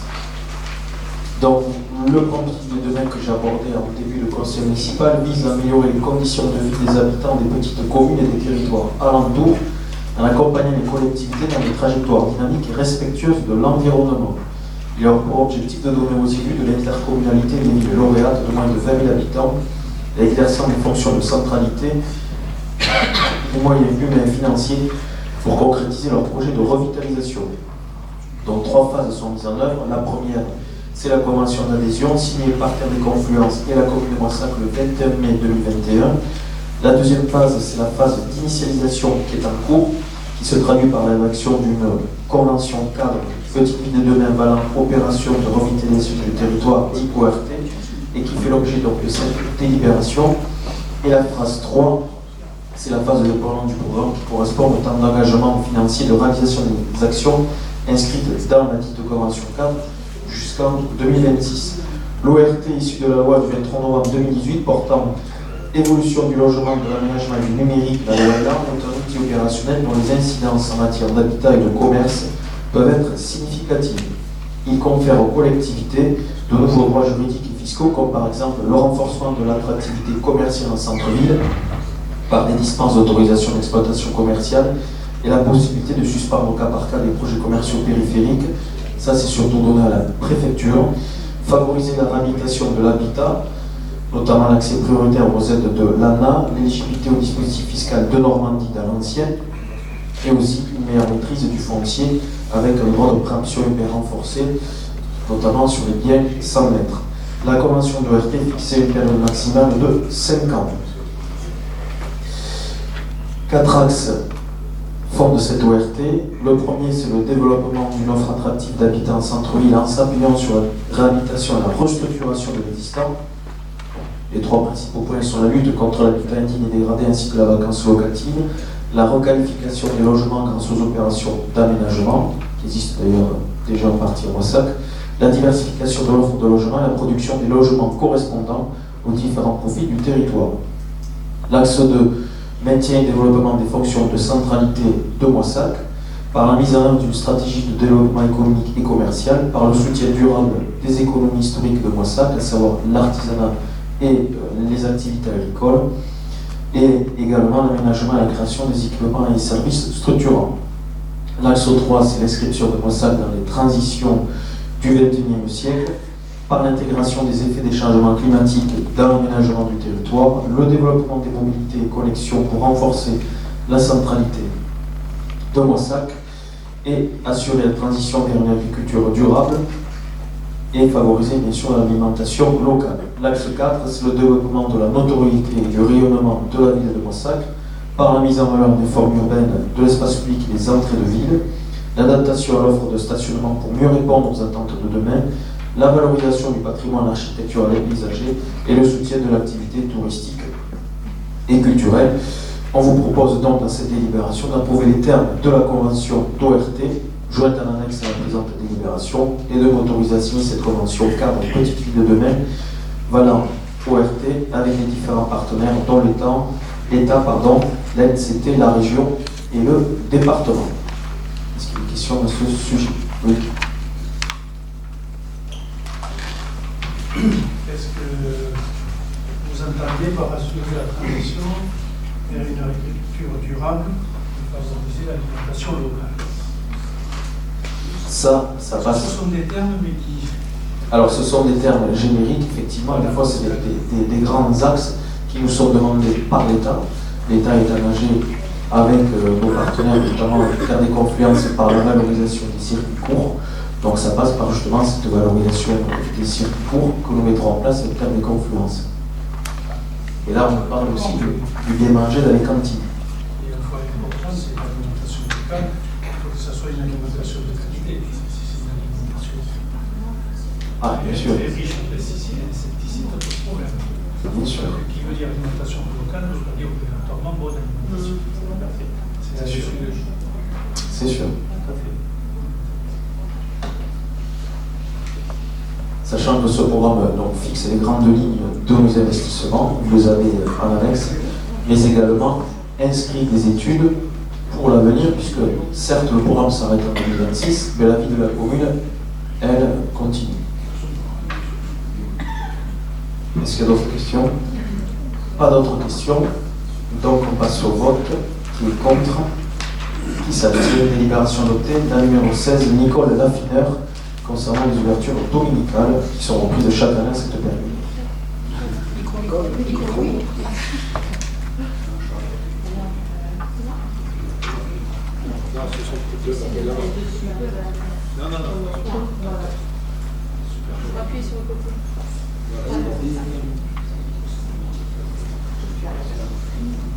Alors, développement économique. Avis du Conseil municipal sur les dérogations exceptionnelles et l'interdiction du travail le dimanche accordées par M. le maire au titre de l'année 2023.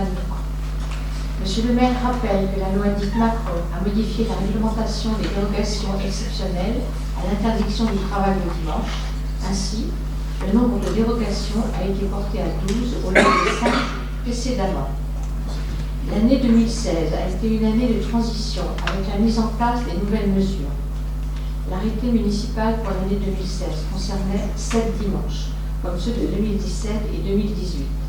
En revanche, pour 2019 et 2020, l'arrêté portait sur 5 dimanches et en 2021 sur 8 dérogations pour faire face à la perte d'activité suite aux fermetures administratives dues à la pandémie de Covid-19.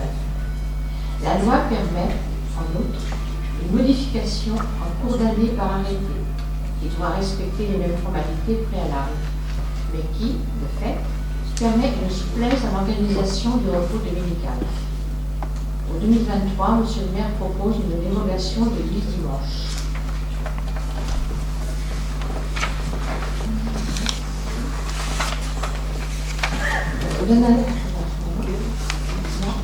Le conseil municipal, après avoir délibéré, donne un avis favorable sur le calendrier 2023 relatif aux ouvertures dominicales autorisées par M. le maire.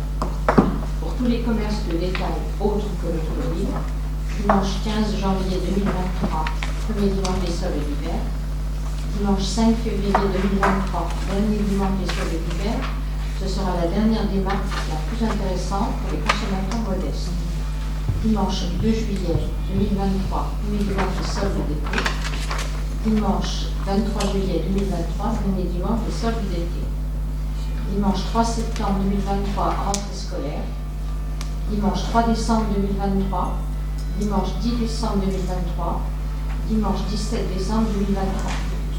Pour les commerces de détail automobile, selon le calendrier 2023 relatif aux ouvertures dominicales autorisées de la branche professionnelle, dans la limite de 7 dimanches. Cette année, la collectivité a reçu un courrier régulier d'entreprise de la mobilité d'Occitanie demandant un arrêté pour les dimanches 15 janvier 2023, 12 mars 2023, 11 juin 2023, 17 septembre 2023, 15 octobre 2023. Ces dates correspondent aux opérations portes ouvertes. Autorise M. le maire à signer tout document afférent à ce dossier. Merci Nicole. On reste sur les dimanches des années précédentes, sachant que Moissac en réalité est peu touché par cette délibération, puisque nous sommes dans une ville classée tourisme, donc les commerces du centre-ville peuvent ouvrir tous les dimanches de l'année, n'ont pas de restrictions. Ça concerne surtout les manuels de la zone, et comme il y en a très peu qui entrent dans ce cadre, c'est très visible. Est-ce qu'il y a des questions? Pas de questions à ce sujet. Donc on passe au vote. Qui est contre? Qui s'abstient? Délibération adoptée. La numéro 17, Marie-Line Descamps, notre conseillère du Sarlat. Création d'une antenne de France Service à la maison municipale du Sarlat. Aujourd'hui, 13 millions de Français se disent éloignés du numérique. Ils n'utilisent pas ou peu Internet et se sentent en difficulté avec ses usages, alors que les services dématérialisés sont de plus en plus nombreux. Les effets de la dématérialisation des procédures administratives se traduisent pour beaucoup d'usagers par un véritable recul de l'accès à leurs droits. Le président de la République a décidé le 25 avril 2019, dans ce contexte, la mise en place d'un réseau français. Tu peux appuyer. Ça, c'est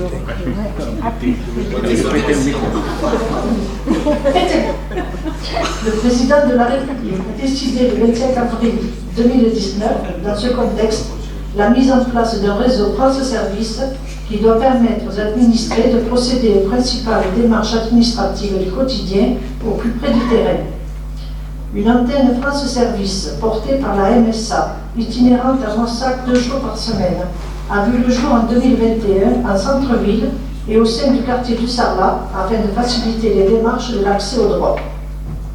Au regard de la fréquentation et des besoins des usagers, l'État propose de créer une antenne France Service permanente ouverte sur une durée à minima de 24 heures sur 5 jours située dans la maison municipale du Sarlat qui ouvrira ses portes dans ce quartier prioritaire en janvier 2023. Piloté par le ministère de la Cohésion des Territoires et des Relations avec les collectivités territoriales via l'Agence nationale de cohésion territoriale, le réseau France Service vise à faciliter l'accès des citoyens à un panier de services publics de qualité. Les usagers disposent d'un lieu d'accueil de proximité et d'accompagnement avec pour objectif de faciliter les démarches désormais dématérialisées et de garantir l'accès à leurs droits.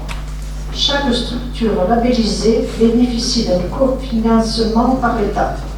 Chaque structure a 2 agents polyvalents à sa disposition et repose sur un socle de 9 partenaires obligatoirement présents à travers des référents territoriaux. 6 opérateurs, la Poste, Pôle emploi, Caisse nationale d'assurance maladie, Caisse nationale d'assurance vieillesse, Caisse nationale d'allocation familiale, Mutualité sociale agricole, et 3 administrations partenaires, le ministère de l'Intérieur, Impôts et Justice, auxquels peuvent s'ajouter d'autres services publics ou privés. L'aide personnalisée à la constitution des dossiers, santé, emploi, retraite, le renouvellement de papiers d'identité et de carte grise, du permis de conduire, l'accompagnement à la déclaration de revenus, etc. Les administrés auront également accès à du matériel en libre service, ordinateur, scanner ou imprimante. Les agents polyvalents de France Service apportent directement aux usagers une information et un accompagnement de premier niveau dans leur domaine respectif. Les missions principales de France Service sont l'accueil, l'information et l'orientation du public, l'accompagnement des usagers à l'utilisation des services en ligne des opérateurs partenaires, l'accompagnement des usagers à leur démarche administrative, la mise en relation des usagers avec les opérateurs partenaires, l'identification des situations individuelles qui nécessitent d'être portées à la connaissance des opérateurs. La convention départementale France Service, signée le 6 février 2020, définit les modalités d'organisation et de gestion des France Service, ainsi que l'organisation des relations entre les gestionnaires France Service et les représentants locaux des partenaires nationaux signataires de l'accord cadre national France Service. Il est proposé au conseil municipal de valider la démarche de création d'une antenne France Service, de décider de son implantation à la maison municipale du Sarlat, 6-18 avenue du Docteur Rouanet à Mossac, d'autoriser M. le maire à effectuer les démarches nécessaires pour toutes les modalités d'application de la présente délibération, à signer les documents s'y rapportant et à solliciter des aides financières susceptibles de participer au financement de ce service. Merci Marie. Comme on l'a dit dans l'introduction, nous avons un service social, de proximité, intergénérationnel, pour tous les publics, dans lequel il y aura aussi une permanence de notre équipe Marilyn, des permanences de la police municipale, et également à l'étude des permanences de services municipaux. Est-ce qu'il y a des questions à ce sujet? Pas de questions à ce sujet. En tous les cas, ça fait des années que l'on voit le quartier délaissé par les municipalités qui se sont succédées, un linéaire commercial qui ne cesse de se dégrader. Il a fallu notre municipalité pour injecter de l'action dans ce quartier, en plein cœur du quartier. Et je je sais que ce sera un service, nous savons que ce sera un service apprécié et utilisé par la population.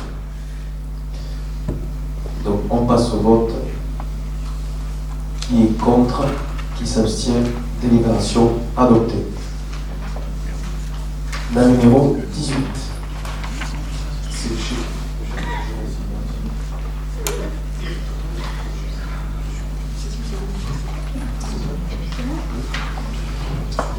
Convention d'objectifs et de financement entre la commune de Moissac et la CAF, le Tarn-et-Garonne. Axe 1, fonds publics et territoires, accueil et accompagnement des enfants en situation de handicap et des enfants en difficulté. Le service DESH répond chaque année à un appel à projet de la CAF dans le cadre de l'axe 1, fonds publics et territoires. Ce projet s'intitule Accueil et accompagnement des enfants en situation de handicap et des enfants en difficulté. Il a été une nouvelle fois retenu et depuis le 1er septembre 2014, il fait l'objet de conventions entre la CAF de Tarn-et-Garonne et la mairie de Moissac. Suite au bilan positif de cette action, que vous trouverez en pièce jointe, la commune de Moissac a renouvelé sa demande d'aide à la CAF de Tarn-et-Garonne pour l'année 2022. Ce projet recevra une aide financière de la CAF d'un montant global de 30 000 € au titre du fonctionnement pour l'année 2022. Le versement de cette aide sera effectif après signature de la convention d'objectifs et de financement par les deux parties. Cette convention définit les modalités d'intervention et de versement de l'aide financière attribuée pour la mise en œuvre de cette action s'inscrivant dans l'axe 1 du fonds public et territoire.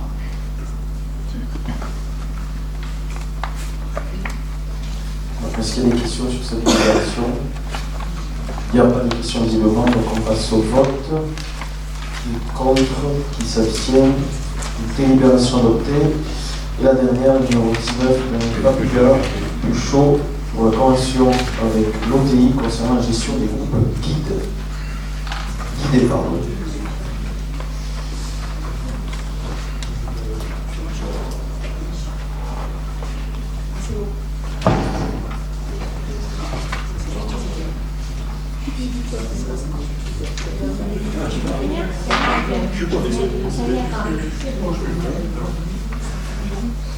Alors, convention numéro 19 concernant l'Office du tourisme pour la gestion des groupes guidés. L'Office de tourisme intercommunal souhaite mettre en place une convention pour définir les accords commerciaux concernant la gestion des groupes qui démarchent et accueillent pour faire visiter le cloître. S'il s'agit d'un groupe supérieur à 10 personnes en visite libre ou avec droit de parole, c'est-à-dire accompagné d'un guide autre que ceux du service patrimoine, le prix est fixé par le catalogue des tarifs et est appliqué de manière identique à tous les opérateurs de voyage, dont l'Office de tourisme intercommunal. Le cas particulier concerne les groupes que l'Office de tourisme démarche pour une visite de l'abbaye guidée par les guides conférenciers de la ville de Moissac. Dans ce cas précis, l'Office de tourisme souhaite une rétrocommission de 10% sur le prix de la visite guidée fixée à 7 €, visite en français, ou 9 € lorsqu'il s'agit d'une visite en langue étrangère. En 2022, 5 groupes ont été réservés par l'OTI et guidés par le service patrimoine.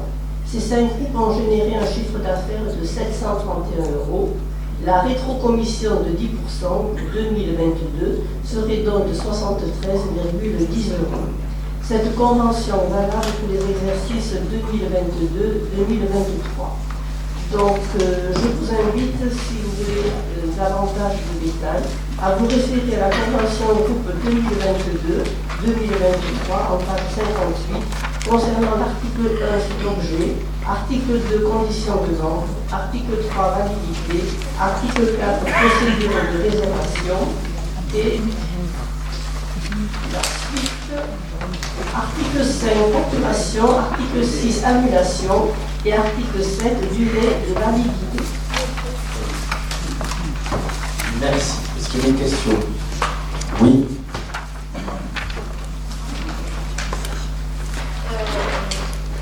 Rien sur la convention.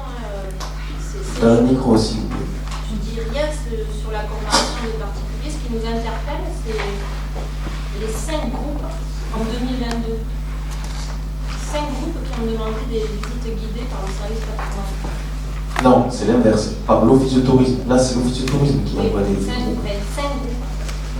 Pas beaucoup. C'est l'office de tourisme intercommunal. Rassurez-vous, on a plus de groupes au côté patrimoine. Tout l'intérêt de déplacer aussi le comptoir d'accueil de l'office de tourisme à côté des flux. Je le sais, parce que quand même 5 groupes, on imagine 5 bus, c'est quand même pas beaucoup. Effectivement. C'est pour dire que ces 5 groupes ont été guidés par un guide de l'équipe du service patrimoine. Et donc, la réflexion, c'est de dire comment est-ce qu'on peut imaginer que dans une ville comme Moissac, il n'y ait que 5 groupes de personnes qui aient demandé un guide de l'équipe. Non, c'est les guides, c'est les achats groupés par l'office de tourisme. C'est les gens qui arrivent au comptoir, à l'office de tourisme, qui demandent une visite guidée. On a beaucoup plus de groupes. Si on n'avait que 5, oui, là, il y aurait un gros souci, sachant qu'on a augmenté le nombre de visiteurs cette année. Donc, ce serait pas grave. Non. C'est pour les bus qui demandent une réservation à l'office de tourisme pour avoir une visite. Tout à fait. Bus ou groupe. Pas forcément bus, ça dépend, mais tout à fait. Ça passe pas directement par le service du patrimoine. Ouais, les chiffres.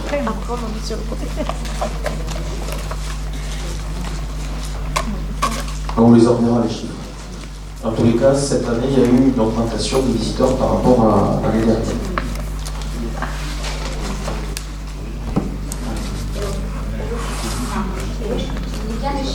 Mais on les transférera. On les transférera.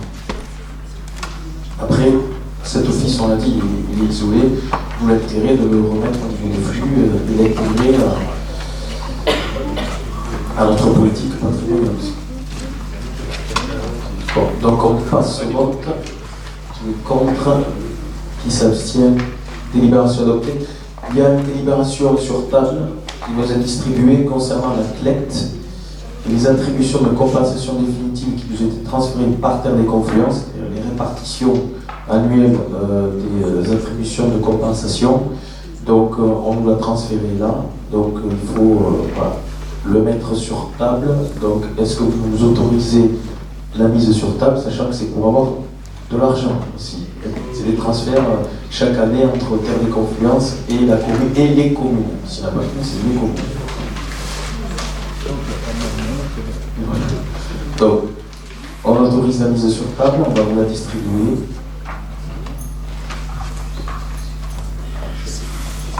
Donc c'est une mise en page Terre des Confluences, c'est pas une mise en page de la vie.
Donc vous avez le tableau, je ne vais pas vous relire toute la délibération, vous avez le tableau des communes avec les attributions de compensation définitive pour 2022, pour l'exercice 2022, donc à Moissac, nous sommes sur 2 974 500 € et 13 centimes. Sachant que ces attributions de compensation ont été validées par la DILECT le 13 septembre 2022 à 18h30 pour être précis, c'est réuni à l'ISAC.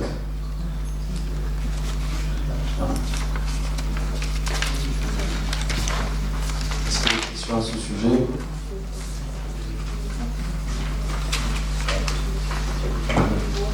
Pas de questions?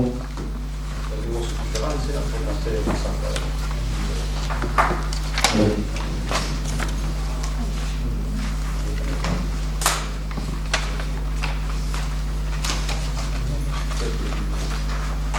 Là-dessus, c'est une libération technique, c'est pas une libération politique. On est obligé d'approuver sans réserve. Vous faites ce que vous voulez si vous voulez pas répondre. Normalement, c'est à l'unanimité. Non, je crois pas que ce soit l'unanimité. 2 tiers des élus communautaires. Ouais.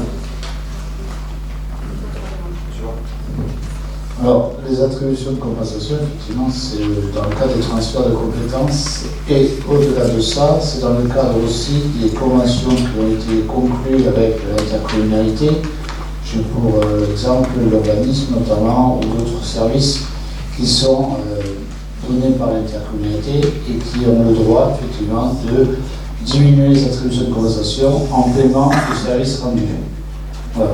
Donc, en fait, donc ça fait suite à des conventions. Donc par définition, dans les conventions, il est prévu que ce soit pris sur les attributions de compensation. Donc a priori, il n'y a pas grand-chose, je veux dire, c'est déjà approuvé par la convention.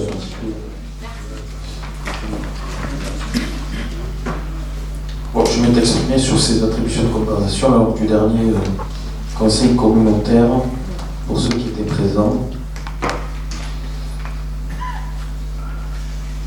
Donc s'il n'y a pas de questions particulières, donc on passe au vote. Qui est contre? Qui s'abstient? Délibération adoptée. Je vous remercie. Nous en avons fini. Vous avez les décisions jointes à l'annexe du conseil municipal. Donc je vous réitère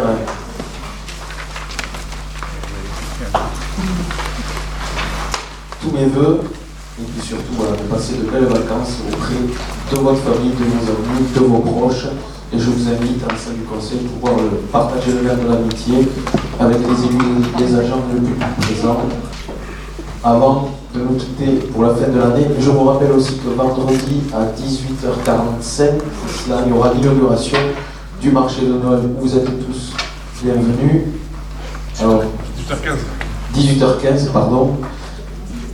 Oui, 18h15. Donc, inauguration du marché de Noël, 18h15 vendredi. Et samedi, 18h45, l'embrasement de l'abbatiale. Et puis, voilà, le programme exhaustif, vous l'avez dans le magazine municipal, les brochures qui ont été distribuées. Bonne fin de soirée à tous. Et à très vite.